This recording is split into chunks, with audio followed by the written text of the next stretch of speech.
Assalamualaikum warahmatullahi wabarakatuh. Untuk materi mata kuliah toksikologi klinik pertemuan ketiga yaitu eksposisi dan toksokinetika racun. Untuk pendahuluannya yang pertama,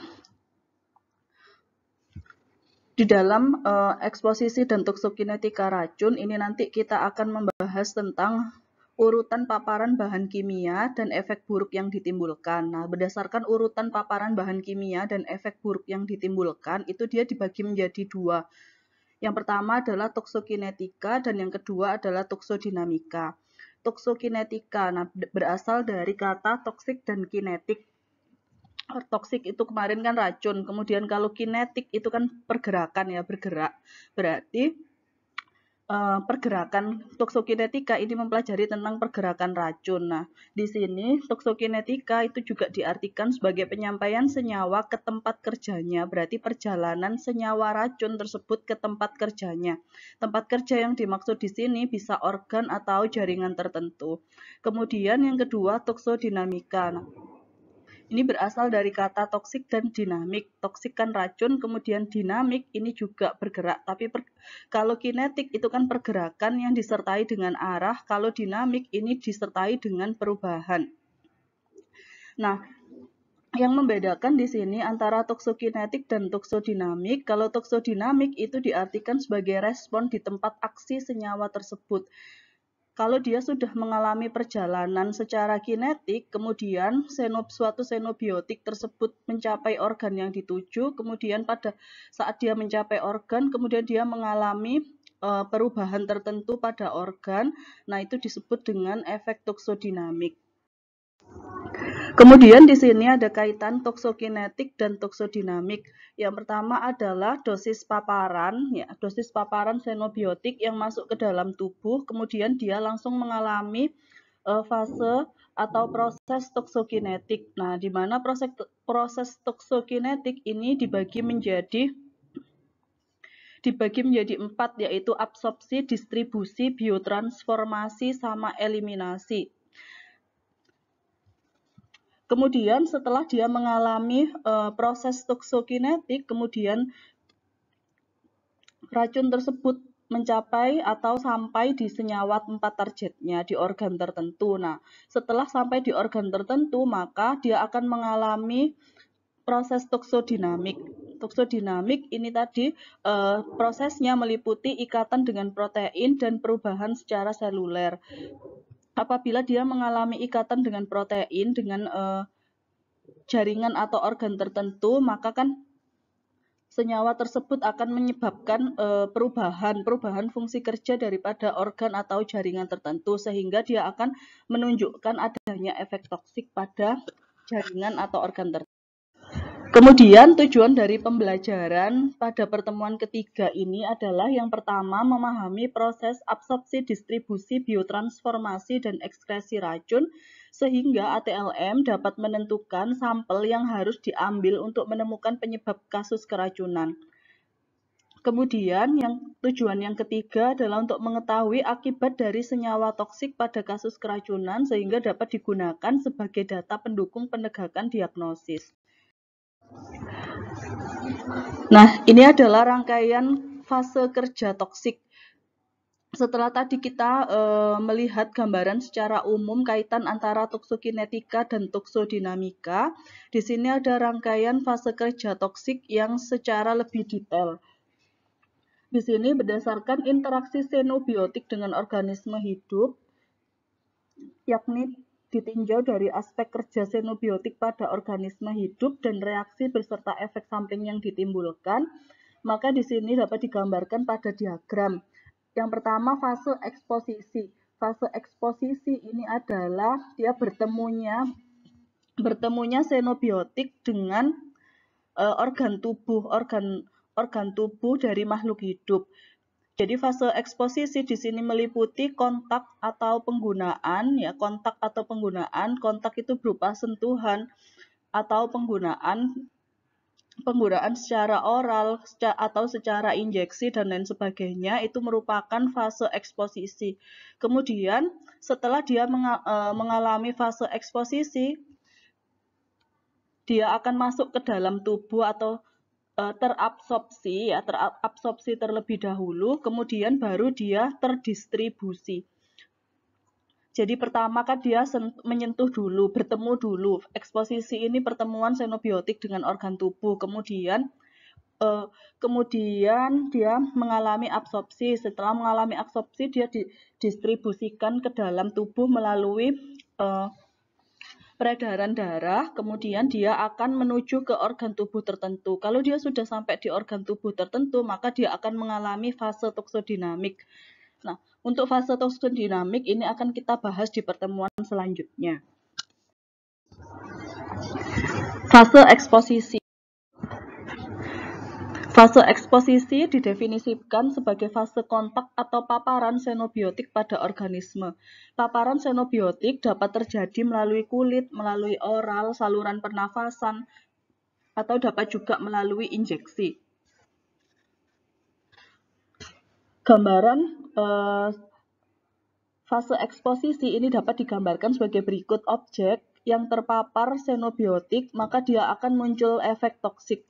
Nah, efek toksik ini dapat terjadi apabila xenobiotik sudah terabsorpsi menuju sistemik.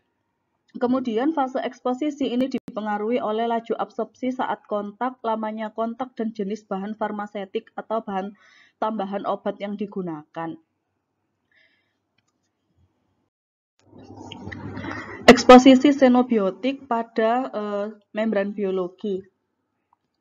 Di sini xenobiotik akan tereksposisi masuk ke dalam tubuh melalui proses absorpsi pada molekul lipid dan molekul protein yang tersebar pada membran sel di tempat kontak. Jadi misalkan terpaparnya itu melalui kulit, berarti kan dia langsung terabsorpsi pada sel-sel yang ada di kulit.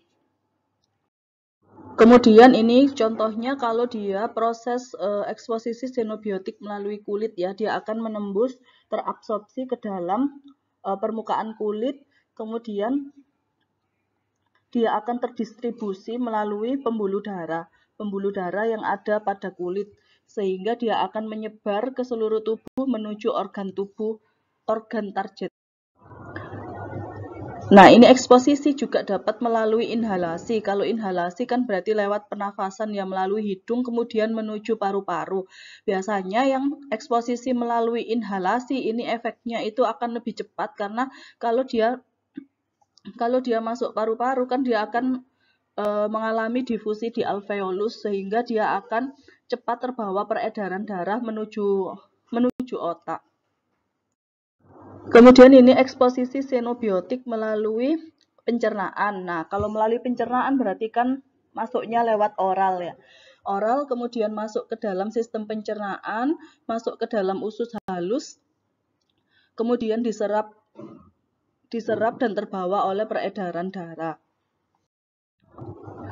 Kemudian setelah fase eksposisi paparan, sekarang masuk di dalam fase toksokinetik. Di sini toksokinetik merupakan proses terjadinya absorpsi, distribusi, metabolisme, dan eliminasi, biasanya disingkat dengan ADME. Ya, ADME, absorpsi, distribusi, metabolisme, dan ekskresi racun di dalam tubuh organisme. Jadi lebih ke perjalanan toksokinetik ini perjalanan racun atau xenobiotik di dalam tubuh itu seperti apa. Kemudian fase toksokinetik melibatkan proses. Nah, proses yang terjadi selama fase toksokinetik ini ada tiga. Ada tiga, yaitu absorpsi. Absorpsi ini terjadinya invasi atau masuknya xenobiotik ke dalam tubuh, yaitu penyerapan xenobiotik ke dalam tubuh setelah tereksposisi ya, paparan, setelah bertemu dengan antara xenobiotik dan organisme, dia akan langsung diabsorb, diserap, buat masuk ke dalam tubuh. Kemudian yang kedua adalah distribusi. Distribusi ini proses transportasi atau pergerakan xenobiotik ke dalam tubuh. Kemudian yang ketiga adalah eliminasi. Nah, eliminasi pada fase eliminasi ini terjadi dua proses, yaitu proses biotransformasi atau metabolisme dan proses ekskresi. Eliminasi berarti menghilangkan atau hilangnya xenobiotik dari dalam tubuh. Nah, di sini di fase eliminasi itu yang terjadi sebelum hilangnya xenobiotik dalam tubuh itu dia mula-mula setelah terdistribusi itu dia mengalami biotransformasi terlebih dahulu. Biotransformasi ini nama lainnya kan metabolisme, yaitu mengubah struktur kimia xenobiotik melalui reaksi enzimatis sehingga dia dapat diekskresikan di dalam tubuh. Kemudian tahap eliminasi selanjutnya yaitu ekskresi, yaitu mengeluarkan xenobiotik dari dalam tubuh. Rangkaian proses toksokinetika ini dia menentukan timbulnya efek dan durasi dari efek farmakodinamikanya. Jadi kalau misalkan fase toksokinetikanya ini berlangsung lama, berarti efek dari racun tersebut juga akan menunjukkan reaksi yang lama. Seperti itu. Kemudian sifat toksokinetika xenobiotik ini dia digunakan untuk pengembangan pengobatan dan dasar penentuan kapan dan dalam bentuk apa xenobiotik tersebut dapat dideteksi setelah selang waktu pemakaian dan interpretasi efek yang ditimbulkan. Nah, di sini kalau orang farmasi itu kan dia ada farmakokinetik ya. Farmakokinetik berarti perjalanan obat di dalam tubuh. Nah, tapi kalau yang di toksokinetik ini kita mempelajari toksokinetika obat itu toksokinetika xenobiotik ya atau racun itu dia berkaitan dengan nanti untuk mendeteksi xenobiotik tersebut itu nanti dia diambilnya itu pada bagian organ mana, kemudian karena kan toksokinetik ini juga menentukan dia nanti bermuaranya itu di organ mana. Kemudian dia toksokinetiknya ini berlangsungnya itu berapa lama hingga mencapai organ tersebut. Seperti itu. Contohnya kalau misalkan kita analisa narkoba. Kalau misalkan dia masih pengguna baru, kemudian baru pertama kali pemakaian, misalkan baru memakai 2 jam yang lalu, seperti itu. Kemudian kalau kita tes itu kan kita tidak bisa langsung mengambil di sampel urinnya karena kalau masih baru pakai biasanya kan di darah dulu baru nanti sampai urin ya. Seperti itu. Jadi kita dapat menentukan sampel apa yang harus kita ambil itu berdasarkan perjalanan secara toksokinetiknya. Kemudian di sini ada proses absorpsi yaitu transfer xenobiotik dari lingkungan menuju sistem peredaran darah. Transfer berarti dia diserap untuk didistribusikan. Jadi kalau absorpsi ini sebatas dia penyerapan xenobiotik menuju ke sistem peredaran darah. Kemudian laju penyerapan xenobiotik ini dipengaruhi oleh yang pertama daerah paparan, dia melalui kulit, oral, inhalasi atau injeksi. Nah, daerah paparan ini juga sangat menentukan dia kecepatan proses toksokinetik. Jadi kalau misalkan terpaparnya itu di kulit, nah kalau terpaparnya di kulit berarti kan dia harus diabsorpsi dulu pada lapisan sel kulit, kemudian baru masuk ke peredaran darah. Tapi kalau kita daerah paparannya ini melalui injeksi, itu kan dia langsung masuk ke dalam peredaran darah. Berarti perjalanannya si racun ini kan lebih cepat daripada paparan melalui kulit. Kemudian ada juga paparan melalui kalau oral kan dia harus masuk di dalam organ pencernaan dulu, baru dia masuk ke dalam peredaran darah.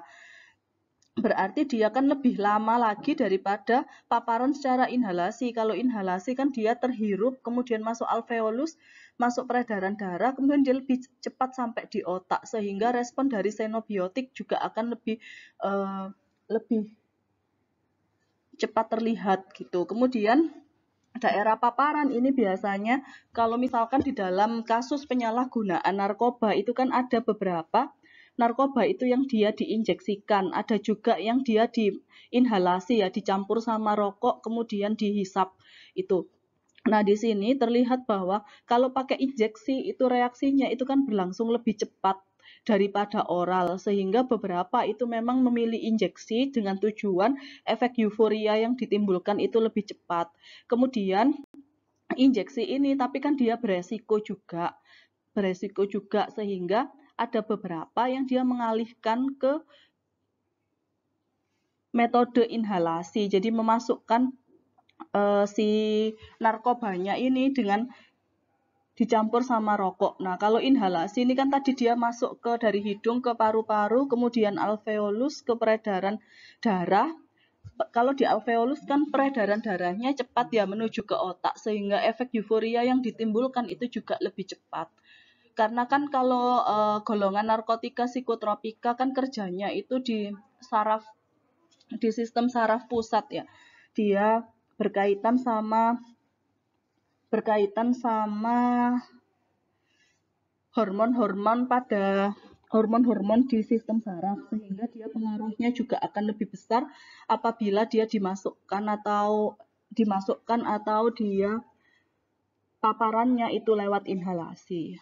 Kemudian yang kedua, laju absorpsi xenobiotik itu juga dipengaruhi oleh bentuk farmasetiknya. Jadi ada tablet, salep, sirup, kemudian aerosol, suspensi, larutan, dan lain sebagainya. Kita tahu kalau bentuknya tablet itu kan dia harus pas kita minum kan dia harus dihancurkan terlebih dahulu kan di lambung.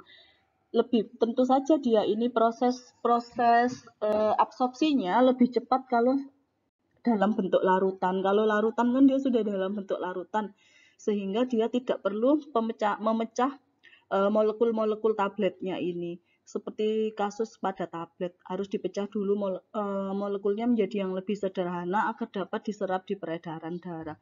Kemudian yang ketiga, proses resorpsi.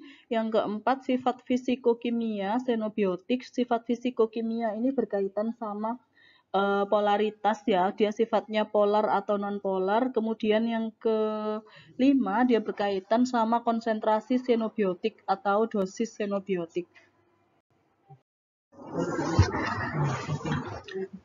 Selanjutnya proses toksokinetika setelah absorpsi yaitu distribusi. Nah, distribusi ini kan transport, berkaitan sama transport, berarti perjalanan xenobiotik melalui sistem peredaran darah menuju ke seluruh tubuh. Kemudian nanti dia akan berhenti pada organ tubuh sasarannya.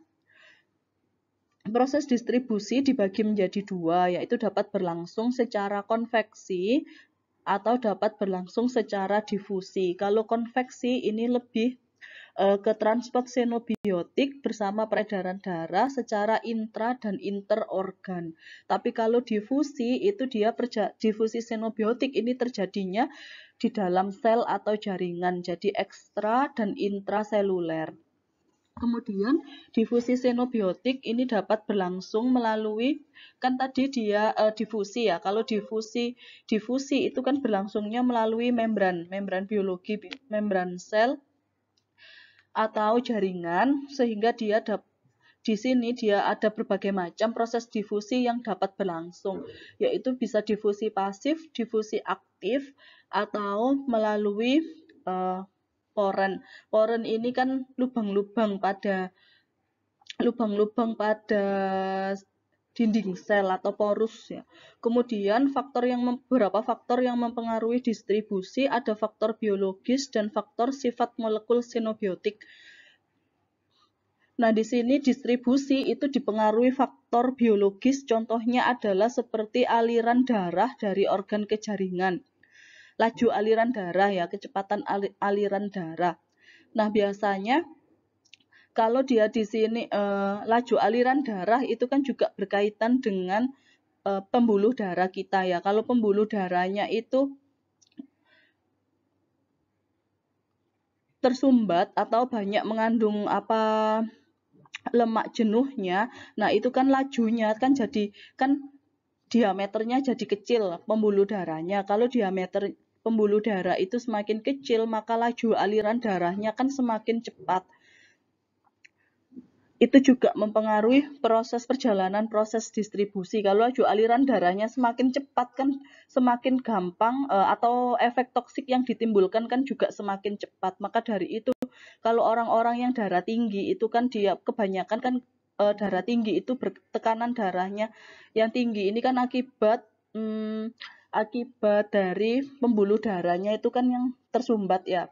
Kaitannya sama kolesterol dan lain sebagainya. Nah, itu kan gampang terserang penyakit juga. Itu adalah alasannya karena laju aliran darahnya lebih cepat sampai ke jaringan yang dituju. Kemudian tergantung juga pada sifat membran biologis, perbedaan pH dan antara plasma dan jaringan. Kemudian faktor yang kedua yaitu sifat molekul xenobiotik yang berkaitan sama ukuran molekul, ikatan protein pada plasma dan kelarutan dan sifat kimianya. Biasanya yang B ini lebih berkaitan sama sifat hidrofilik sama lipofilik dari molekul xenobiotik. Kita tahu kalau dinding sel itu kan dia banyak mengandung protein sehingga sifatnya kan lipofil. Nah, xenobiotik yang sifatnya lipofil dia akan lebih senang menempel pada dinding sel daripada yang sifatnya hidrofil. Kemudian proses eliminasi. Nah, di dalam proses eliminasi ini tadi kan ada tahapan atau fase metabolisme sama fase ekskresi. Jalur eliminasi yang paling penting adalah eliminasi melalui hati, ya, setelah dia mengalami reaksi metabolisme di dalam hati, kemudian dan diekskresikan melalui ginjal. Jadi organ untuk eliminasi atau organ untuk metabolisme racun yang utama kan hati, kemudian organ ekskresi yang utama adalah ginjal. Kemudian biotransformasi, ya, eliminasi tadi kan dibagi dua, biotransformasi atau metabolisme dan ekskresi. Kita bahas tentang biotransformasi terlebih dahulu. Nah, biotransformasi atau metabolisme itu diartikan sebagai fase yang bertujuan untuk mengubah struktur kimia xenobiotik melalui reaksi enzimatis sehingga dapat diekskresikan di dalam tubuh. Jadi tujuannya biotransformasi racun, ya, atau metabolisme racun itu tujuannya adalah mengubah racun biar dia menjadi senyawa yang dapat dikeluarkan dari dalam tubuh dengan lebih mudah. Seperti itu. Kemudian biotransformasi ini dibagi menjadi dua fase, yaitu fase 1 dan fase 2. Jadi karena tadi itu tujuannya dari biotransformasi itu untuk mengubah senyawa, maka biotransformasi ini dibagi lagi menjadi dua, fase 1 yaitu mengubah senyawa melalui reaksi fungsionalisasi. Jadi kalau yang awalnya senyawanya itu punya gugus fungsi yang sifatnya nonpolar, dia diubah gugus fungsinya. Namanya reaksi fungsionalisasi. Jadi perubahan gugus fungsi menjadi molekul yang lebih polar, sehingga dia lebih mudah dikeluarkan melalui ginjal. Seperti itu. Kemudian kalau biotransformasi, kalau fase 1 sudah bisa dikeluarkan, berarti dia cukup berlangsung sampai fase 1. Tapi kalau misalkan sampai fase 1 itu dia masih belum bisa diekskresikan, maka dia akan mengalami biotransformasi fase 2, yaitu reaksi konjugasi. Nah, konjugasi berarti kan dia penggabungan. Penggabungan dengan siapa? Dengan senyawa endogen di dalam tubuh. Itu jadi dia bergabung dengan senyawa endogen untuk memudahkan dia agar dapat lebih mudah keluar dari dalam tubuh. Nah, secara umum tahapan biotransformasi atau reaksi yang berlangsung selama proses biotransformasi ini dia merubah xenobiotik yang sifatnya itu lipofil menjadi hidrofil. Karena tadi kalau senyawanya itu lipofil, dia kan akan senang nempel pada jaringan lemak, kemudian menempel pada sel dan lain sebagainya, sehingga dia diubah menjadi gugus fungsinya itu menjadi lebih hidrofil. Sehingga kalau gugus fungsinya itu hidrofil, kan senyawanya menjadi lebih polar. Kalau senyawa yang lebih polar, dia itu dapat terekskresikan, dapat dikeluarkan dari dalam tubuh dengan mudah melalui ginjal bersama dengan urin. Kemudian faktor-faktor yang dapat mempengaruhi biotransformasi adalah faktor genetik, kemudian faktor penyakit hati, adanya penyakit hati atau gangguan hati, sama faktor usia. Ya, jadi proses metabolisme di dalam tubuh itu dipengaruhi oleh ada faktor genetik, kemudian ada atau tidaknya gangguan pada hati, sama faktor usia. Makanya biasanya kalau usianya yang masih muda tidak ada faktor genetik. Faktor genetik ini kan turunan, ya, penyakit turunan. Kalau usianya lebih muda itu kan lebih gampang menangkal penyakit, ya, pengobatannya juga lebih mudah daripada orang yang sudah lansia. Kemudian proses eliminasi. Proses eliminasi yang kedua yaitu ekskresi atau proses pengeluaran xenobiotik dari dalam tubuh. Nah, xenobiotik ini dapat dikeluarkan baik dalam bentuk asalnya ataupun metabolitnya. Jadi kalau misalkan kita memasukkan ya, kalau misalkan kita masukkan obat itu kan bisa yang keluar di dalam urin itu obatnya, senyawa aslinya atau dia dalam bentuk metabolitnya. Kalau metabolit ini kan senyawa asli yang sudah dipecah menjadi turunannya. Kemudian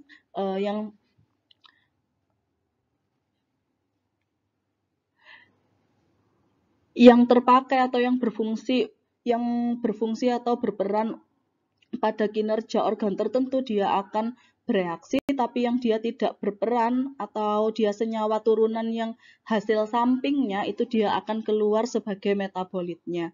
Kemudian jalur ekskresi xenobiotik ini juga ada bermacam-macam. Yang paling penting itu kan yang ekskresi urin melalui ginjal itu yang utama. Kemudian jalur ekskresi penting lainnya yaitu ekskresi dari hati melalui empedu ya. Ekskresi empedu itu merupakan hasil dari metabolisme dalam hati, kemudian dialirkan pada empedu. Kemudian kalau empedu ini kan dikeluarkan nanti sebagai feses. Kemudian yang C, ekskresi melalui paru-paru. Nah, ekskresi melalui paru-paru ini terutama kalau untuk xenobiotik yang jalur eksposisinya itu melalui inhalasi. Kemudian jalur ekskresi xenobiotik lainnya yaitu ada kelenjar keringat, kelenjar ludah, dan kelenjar mamai. Nah, apa jadinya kalau misalkan suatu xenobiotik ini tidak bisa dikeluarkan atau tidak bisa diekskresikan? Ini adalah kejadian yang dapat membahayakan tubuh, yaitu terjadinya penimbunan xenobiotik. Terjadinya penimbunan xenobiotik ini dapat menyebabkan suatu penyakit yang awalnya itu penyakitnya itu akut ya menjadi penyakit yang kronis. Seperti itu karena adanya timbunan yang semakin lama semakin banyak. Nah, biasanya penimbunan xenobiotik ini terjadi akibat xenobiotik ini tidak dapat terlepas dari jaringan tertentu. Contohnya hal ini karena terjadinya ikatan yang kuat pada jaringan tertentu antara xenobiotik dan jaringan tertentu seperti pada jaringan rambut, jaringan tulang, atau di jaringan lemak.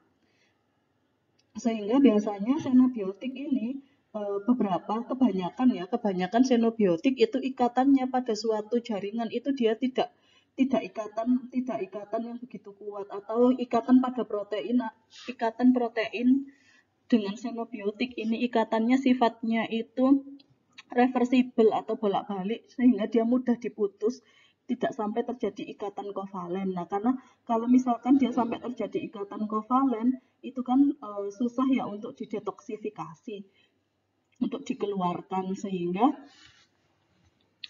di sini kalau misalkan sampai terjadi ikatan antara xenobiotik dengan protein itu ikatannya itu ikatan kovalen, hal ini yang terjadi yaitu xenobiotiknya tidak dapat dikeluarkan sehingga akhirnya dia akan menimbulkan penyakit yang sifatnya akut sampai kronis.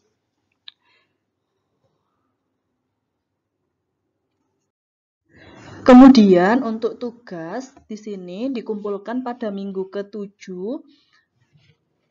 Tugasnya adalah membuat gambar atau skema proses eksposisi, toksokinetika, dan toksodinamika dari beberapa xenobiotik berikut. Sesuai sama nomor absen ya, yang di sini nomor absen 1 sampai nomor absen 2 itu dia membuat gambar atau skema proses eksposisi, toksokinetika, dan toksodinamika dari ganja. Jadi kalian ceritakan eksposisi atau masuknya itu bagaimana, kemudian absorpsinya bagaimana, metabolisme, distribusi metabolisme, ekskresi, dan toksodinamikanya itu seperti apa dari ganja. Kemudian nomor 2, absen 3-4 itu xenobiotiknya morfin, nomor 3, absen 5-6 heroin, kemudian nomor 4, 7-8 itu alkohol. Nah, itu kalian ceritakan secara detail, misalkan kalau misalkan ganja itu kan dia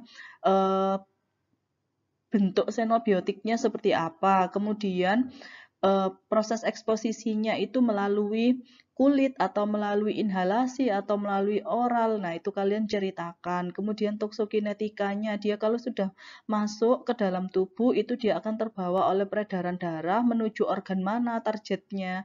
Kemudian toksodinamika itu lebih ke efek apa yang ditimbulkan setelah dia terpapar oleh xenobiotik tersebut. Nah, itu kalian ceritakan, tapi kalian buat ringkasan dalam bentuk gambar atau skema. Tugasnya digambar atau ditulis di kertas A4, kemudian nanti kalian foto dan diupload pada link Google Classroom yang akan saya sertakan pada deskripsi video ini.